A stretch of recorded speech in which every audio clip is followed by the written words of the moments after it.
Everyone, आज हम ISI 2023 का रियल एनालिसिस का एक क्वेश्चन देखने वाले हैं। चलिए देखते हैं हमारा क्वेश्चन क्या है। बेसिकली इस क्वेश्चन में हमको एक function f of t given है एंड हमको ये प्रूव करना है that this function f of t is differentiable when alpha is greater than 2। Okay, ये हमको प्रूव करना है। हम कब बोलते हैं that a function is differentiable on the set of all real numbers? अगर हम कोई भी l ले लें R में से, अगर ये लिमिट एग्जिस्ट कर जाए, limit t tends to l f of t minus f of l divided by t minus l, अगर ये लिमिट हमारा फाइनाइटली एग्जिस्ट कर जाए तब हम बोलते हैं कि हमारा फंक्शन जो है वो डिफरेंशिएबल है। तो यहाँ पर हमको एक function f of t given है जो कि एक इम्प्रॉपर इंटीग्रल के फॉर्म में गिवन है क्वेश्चन में। अभी हमको ये प्रूव करना है that this limit exist for all l belongs to r। ठीक है, तो चलिए हम इसको देखते हैं। हम कोई भी element arbitrary l belongs to r हम ले लेंगे and what do I want to find out? I want to find out this limit t tending to l f of t minus f of l divided by t minus l। हम सबसे पहले ये देख लेते हैं that हमारा जो f of t minus f of l divided by t minus l जो है वो हमको दिखता कैसे है। हमारा f of t हो गया इंटीग्रल 0 से इंफिनिटी एंड हमारा फंक्शन अंदर है cos tx by 1 plus x to the power alpha. ये हो गया cos tx divided by 1 plus x to the power alpha minus हमारा f of l है इंटीग्रल 0 से infinity cos lx divided by 1 plus x to the power alpha and this is divided by t minus l, है ना। So this is equal to 1 by t minus l हम सामने लिख लेते हैं। अगर हम इम्प्रॉपर इंटीग्रल को हम एक ही साथ अगर हम ले लें तो ये आ गया cos tx minus cos lx divided by 1 plus x to the power alpha dx, है ना। तो अब इस फंक्शन को देखकर ये लग रहा है कि अगर हमारा जो अंदर वाला फंक्शन है उसका अगर लिमिट कहीं पर पॉइंट वाइज एग्जिस्ट कर जाए तो हम यहाँ पर डोमिनेटेड कन्वर्जेंस थ्योरम आराम से अप्लाई कर सकते हैं। ठीक है, तो यहाँ पर हम इसी फंक्शन को थोड़ा रीराइट कर लेते हैं। ये बन जाएगा integral 0 to infinity 1 by t minus l and multiply to this cos tx minus cos of lx divided by 1 plus x to the power alpha dx। इस इम्प्रॉपर इंटीग्रल के अंदर जो भी हमारा फंक्शन है इस पूरा को हम मान लेते हैं सम gt of x। ठीक है, क्योंकि यहाँ पर हमारा पैरामीटर क्या है वो t है, क्योंकि हम at the end limit t tending to l वो हम देखने वाले हैं। तो यहाँ पर हमारा पैरामीटर t हो गया। ओके, तो यहाँ पर हमारा gt of x क्या है? अगर हम gt of x को यहाँ पर हम देखें तो ये हो गया cos tx minus cos lx divided bye यहाँ पर t माइनस l तो है, उसके साथ साथ है 1 plus x to the power alpha, right. तो यहाँ पर अगर हम limit t tending to l this gt of x अगर हम ये देखें तो limit t tends to l of this above function, है ना, and that looks something like this, right? तो limit t tends to l, what can you say about this? This is nothing but the differentiation of this function cos tx with respect to t, है ना, because what do we have? Just recall the definition of the derivative at a point. We have that f dash of l is nothing but limit t tending to l f of t minus f of l divided by t minus l, है ना। And यहाँ पर हमारा cos tx है and इसका differentiation हमको किसके respect में करना है? We have to do it with respect to t, right. तो इसको अगर हम इवेलुएट करें तो हमको मिल गया limit t tends to l gt of x this is equal to cos tx का हो गया minus sin tx and differentiation of tx with respect to t जो कि हमारा x है and this is multiplied to 1 plus x to the power alpha, right. And this is true for all x belonging to 0 से infinity. हम यहाँ पर 0 से infinity क्यों ले रहे हैं? क्योंकि हमारा इम्प्रॉपर इंटीग्रल का जो वैल्यूज ऑफ x है इट इज वैरिंग फ्रॉम 0 से to infinity, right. So that is the reason we are considering this interval.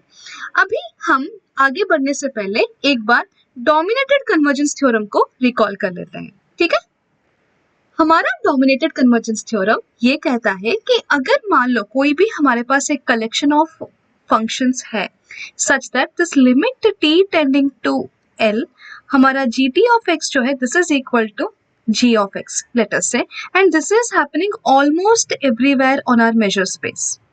If this is happening almost everywhere on this x comma mu, अगर ये हो रहा है, उसके साथ साथ अगर हमारा जो gt of x का मॉड है, it is being dominated by a function f, और ये फंक्शन f कैसा होना चाहिए? This should be Lebesgue integrable.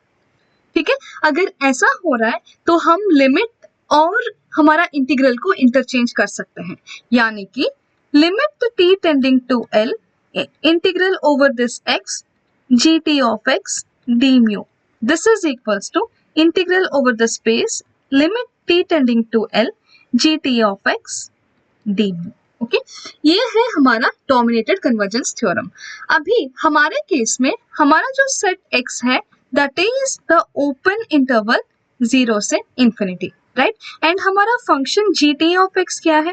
हमारा gt of x को हम लिए थे as cos tx minus cos lx divided by t minus l multiplied to 1 plus x to the power alpha, right?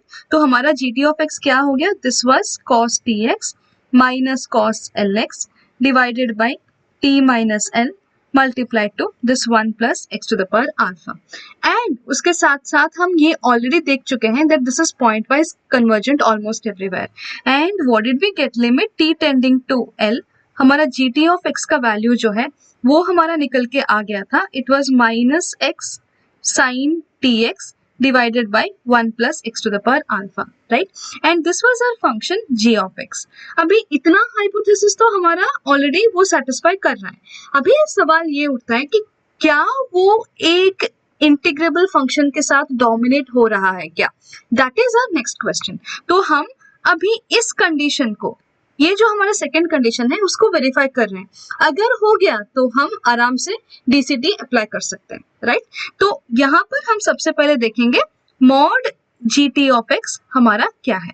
So mod gt of x ये निकल गया, that is equal to mod of cos t of x minus cos lx divided by t minus l multiplied to 1 plus x to the power alpha, right? And what is our cos a minus cos b? वो formula अगर हम apply करें तो that is nothing but minus 2 sin a plus b by 2 sin a minus b by 2. यहाँ पर mod है तो हम माइनस को इग्नोर कर सकते हैं, है ना? तो this is 2 sin t plus l by 2 times of x and sin of this t minus l by 2 times of x divided by this t minus l multiplied to this 1 plus x to the power alpha, right? ऐसे आ गया. अब देखो यहाँ पर हम क्या जानते हैं?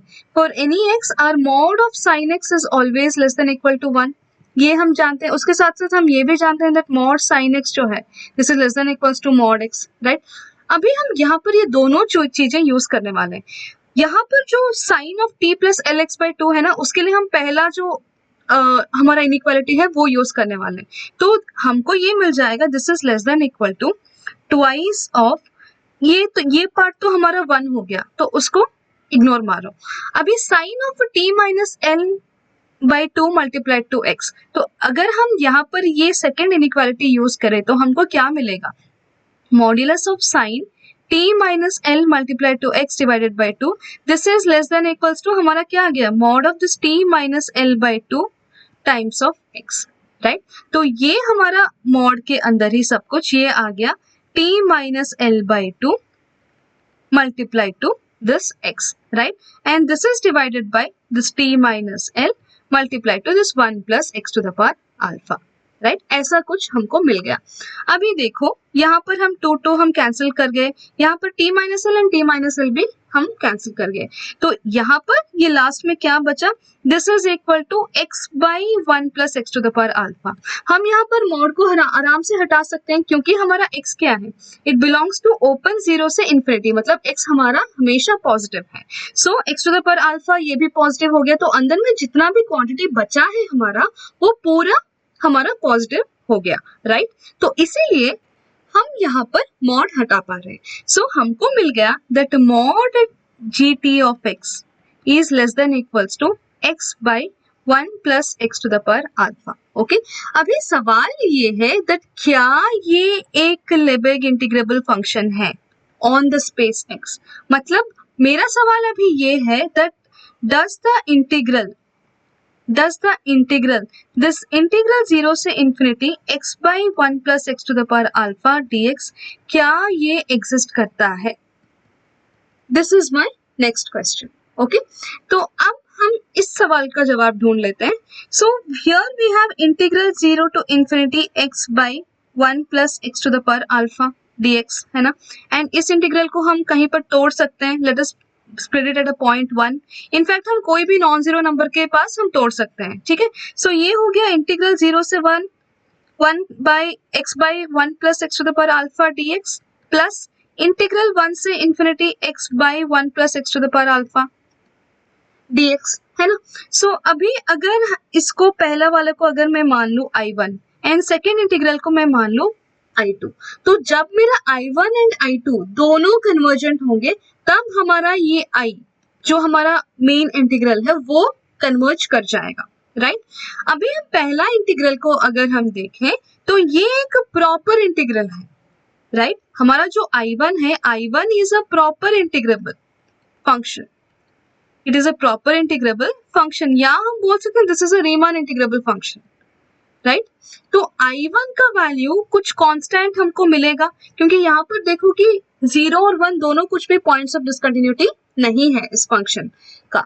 जो हमारा function x by 1 plus x to the power alpha है. ओके, तो I1 जो है it is equal to some constant. ये कांस्टेंट किस पर डिपेंड करेगा? अल्फा पर डिपेंड करेगा. राइट, अगर हम अल्फा का वैल्यू चेंज करेंगे तो ये इंटीग्रल का वैल्यू भी चेंज करेगा. तो हम I1 को मान लेते हैं it is equal to some m of alpha. अभी सवाल रहा I2 का. हमारा I2 क्या है? I2 is equal to integral 1 से infinity x by 1 plus x to the power alpha dx. ये हमारा I2 है. अगर हम यहाँ पर मॉड ले लें तो this is less than equals to integral 1 to infinity. हम यहाँ पर मॉड को हटाकर लिख सकते हैं which is 1 plus x to the power alpha dx. Right, तो अब देखो कि मेरा x क्या हो रहा है. x is always positive and what do we have? We have that 1 plus x to the power alpha जो है it is always greater than क्या?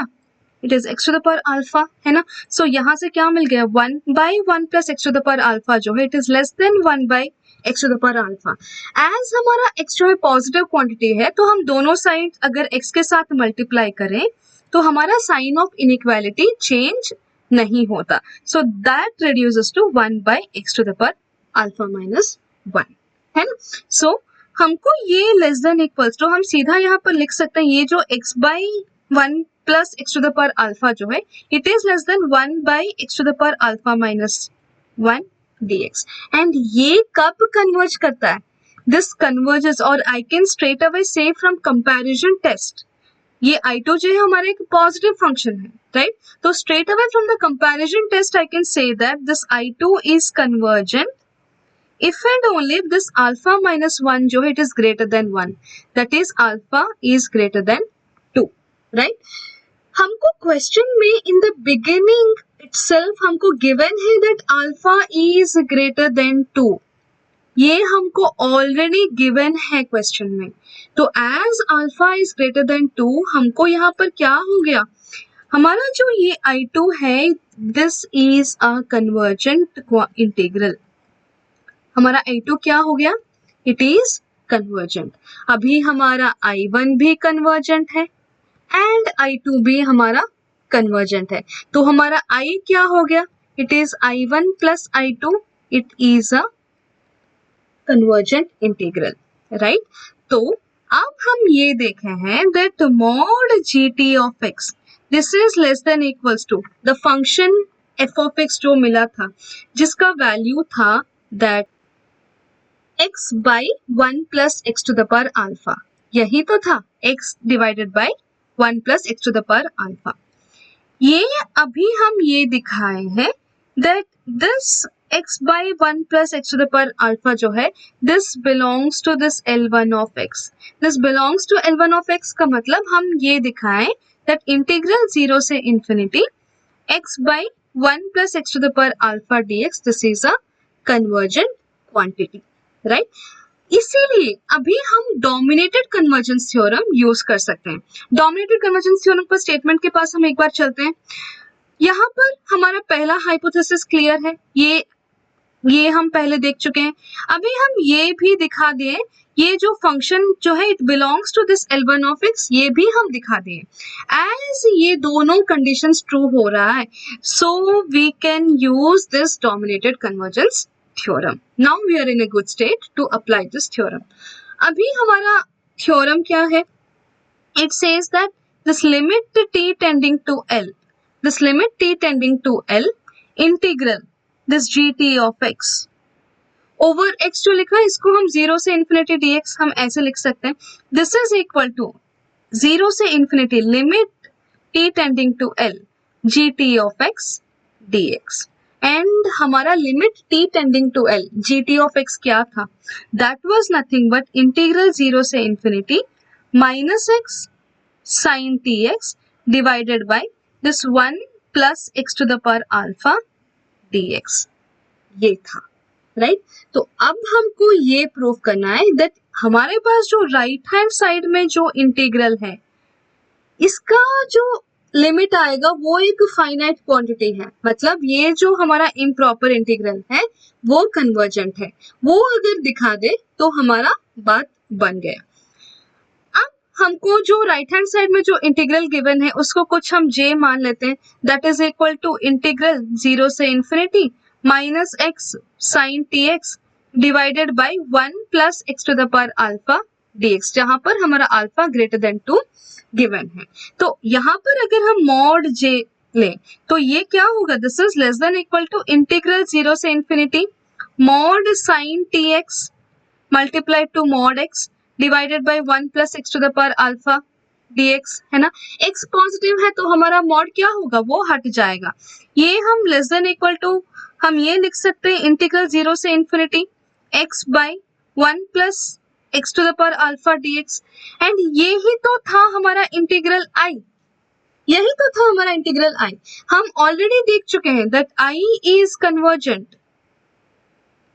सो बाय कंपैरिजन टेस्ट हम इनफैक्ट बोल सकते हैं दैट हमारा जो j है मॉड j वो कन्वर्जेंट हो रहा है, का मतलब हमारा जो इम्प्रॉपर इंटीग्रल j है वो एब्सोल्युटली कन्वर्जेंट हो रहा है, वो एब्सोल्युटली कन्वर्जेंट हो रहा है। अगर वो एब्सोल्युटली कन्वर्जेंट हो रहा है इसका मतलब क्या हो गया? That j is convergent, right? इसका मतलब क्या हो गया? j इज कन्वर्जेंट, है ना? सो अब हम इसको वो डोमिनेटेड कन्वर्जेंस थ्योरम का ये स्टेटमेंट को हम यहाँ पर दोबारा लिखें तो वो ये रहा। हम ऑलरेडी दिखा चुके हैं दैट हमारा राइट हैंड साइड में जो इंटीग्रल जो फंक्शन है वो ऑलरेडी इंटीग्रेबल है, मतलब वो जो इम्प्रॉपर इंटीग्रल है वो ऑलरेडी कन्वर्जेंट है। तो इसका कुछ तो एक फाइनाइट क्वांटिटी होगा, तो मान लेते हैं it is equal to some capital M। तो अभी हमारा major part of the question already हो चुका है। अभी हम शुरू में जो जो एजम्पशंस लिए थे बस उन सबको इकट्ठा करके यहाँ पर एक कंक्लूजन स्टेटमेंट देना है। अब ये देखो दैट इंटीग्रल 0 टू इन्फिनिटी ये जो gt ऑफ x ये वैल्यू हमारा असल में क्या था? हम एक बार उस स्लाइड पे वापस चलते हैं। वो था हमारा f of t minus f of l divided by t minus l। तो इसका यहाँ पर ये क्या मतलब हुआ? हमारा f of t minus f of l divided by t minus l, ये हो गया हमारा integral 0 to infinity gt of x, right? तो अभी हम इसको यहाँ पर रिप्लेस कर लेते हैं। अगर हम इसको यहाँ पर रिप्लेस कर लिए तो हमको मिल गया limit t tending to l f of t minus f of l divided by t minus l and हम ये दिखा दिए that this is equal to some finite quantity m, right? And that is nothing but our f dash of l, and l is an arbitrary element in the set of all real numbers, है ना? So ये हम दिखा दिए that f is differentiable on the set of all real numbers, on the set of all real numbers, okay? So इसका मतलब ये हो गया that f is differentiable function. I hope आप सबको ये सोल्यूशन समझ में आया है। हम ये पूरा सोल्यूशन का स्ट्रक्चर एक बार हम देख लेते हैं। हमको क्वेश्चन में ये function f of t given था where alpha was greater than 2, right? And हमको प्रूव करना था दैट ये फंक्शन f जो है वो डिफरेंशिएबल है, यानी कि हम ये लिमिट जो है वो एग्जिस्ट करता है, हम ये दिखाना चाह रहे थे, है ना। तो हम जब ये लिमिट को हम कंटिन्यू कंप्यूट किए तो वो मिला this is equal to some integral 0 to infinity and कुछ फंक्शन हमको अंदर मिला था एंड उस फंक्शन को हम मान लिए थे gt ऑफ x एंड यहाँ से हमारा बात बढ़ा towards the dominated convergence theorem, ठीक है। तो हमारा जो ये gt ऑफ x है वो डोमिनेटेड कन्वर्जेंस थ्योरम का हाइपोथेसिस का सैटिस्फाई कर रहा है या नहीं वो हम देख रहे थे। तो हमको मिला दैट ये जो limit t tending to infinity gt of x जो है हमको this is equal to some function g of x मिल गया था, ठीक है। यानी कि ये gt ऑफ x जो है वो पॉइंट वाइज कन्वर्जेंट है। फिर हम उसके अगले स्टेज में हम ये देखें दैट क्या ये डोमिनेट हो रहा है बाय सम इंटीग्रेबल फंक्शन। तो हम ये देखे थे दैट ये जो मॉड gt ऑफ x जो है this is less than equal to x by 1 plus x to the power alpha, ये इसको हम मान लेते the function f of x। उसके बाद हम ये प्रूव किए दैट ये जो फंक्शन f of x है this is a Lebesgue integrable function, यानी कि हम यहाँ पर ये शो किए हैं दैट इंटीग्रल 0 टू इंफिनिटी हमारा जो f of x dx जो है this is a finite quantity, ये हम देखे हैं। इसीलिए हम यहाँ पर डोमिनेटेड कन्वर्जेंस थ्योरम अप्लाई कर सकते थे। तो यहाँ पर हम जब डोमिनेटेड कन्वर्जेंस थ्योरम अप्लाई किए तो हमको मिला limit t tending to l integral 0 से इंफिनिटी gt ऑफ x जो है this is equal to integral 0 to infinity limit t tending to l this gt of x dx, हमको ये मिल गया था। And what is limit t tending to l integral this, यहाँ पर ये limit t tending to l है of course. तो ये हो गया हमारा f of t minus f of l, f of t minus f of l divided by t minus l। हम लास्ट स्टेज में हम ये दिखाए दैट ये जो इंटीग्रल हमको मिला था ये एक फाइनाइट क्वांटिटी है, हम वो शो किए हैं, ठीक है।